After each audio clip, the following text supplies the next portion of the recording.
এরা সাধারণ মৃত্যু না। হ্যাঁ, রেপ করা হয়েছে, রেপ করার পরে মারা হয়েছে। পরে ওনারা মেডিকেল নিয়ে গেছে, মেডিকেল নিয়ে পলাইছে। আম্মুরা ফোন দিছে, দিয়া বলতেছে যে আম্মু ওরা আমাকে টর্চার করে, অনেক মারধর করে, তো আমাকে নিয়ে যাও।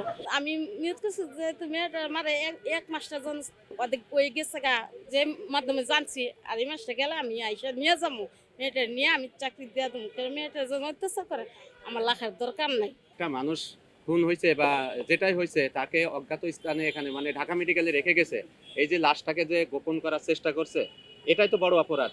আর তারপরে আমরা পোস্টমর্টেম রিপোর্ট প্রাপ্তি সাপেক্ষে পরবর্তীতে আরো বিস্তারিত বলতে পারবো। এই মাসের সবসময় 10 তারিখে বেতন দিত আর কি, এখন 4 তারিখে বেতন দিয়ে দিছে।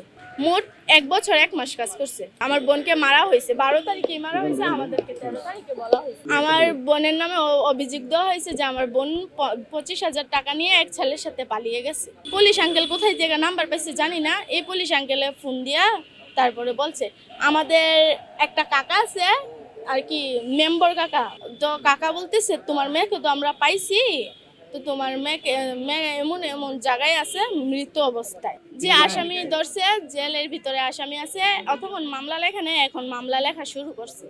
এরকম অফার একজন ডাক্তার করছিল, ডাক্তারটা এখানে অলরেডি 3-4 বার আসা যাওয়া করে, বলে যে টাকা দিয়ে ধামা চাপা করে দিতে।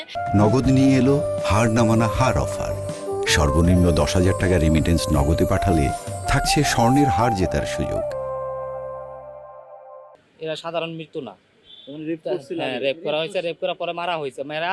পরে ওনারা মেডিকেল নিয়ে গেছে, মেডিকেল নিয়ে পলাইছে। পলায় এসে নিজেরাই জিটি করছে, 3টা দিক দিয়ে জিটি করছে, সকাল পালাইয়া 3টা দিক দিয়ে জিটি করছে। মাইরা লাইছে জানি না, অথচ নিজের মনের থেকে বলতে পারি দাগা ছিল না মুখে না, ওই সময় তো আমরা দেখি নাই। মানে আমরা মামলাটা যখন করছি তখন আপনার মামলার মধ্যে যখন লেখছি বলে ওরা মাইরা ফেলাইছে, আপনারা কি জানেন মাইরা ফেলাইছে করে, আপনারা এই মিথ্যা অভিযোগ দেন করে। আমি কি মারছেন না মারছেন সেটা তো বলতে পারি না, অবশ্যই আমরা বলতে পারি মাইরা ফেলাইছে করে।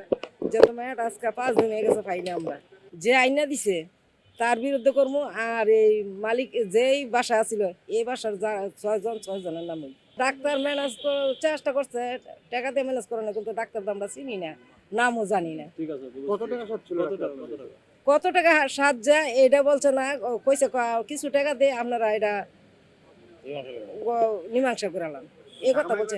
মানে কত টাকা দিব না দিবে এটা বলছে না। গত 12 তারিখে ঢাকা মেডিকেলে একটা অজ্ঞাত নারীর লাশ পাই আমরা, 15 বছর এরকম আনুমানিক হবে। লাশটা পাওয়ার পর আমরা শ্রোতাল প্রস্তুত করি, পোস্টমর্টেম করি, ডিএনএ প্রিজার্ভ করি, সিআইডি নিয়ে এসে ফিঙ্গারপ্রিন্ট নিয়ে তার ঠিকানা উদ্ঘাটনের চেষ্টা করি।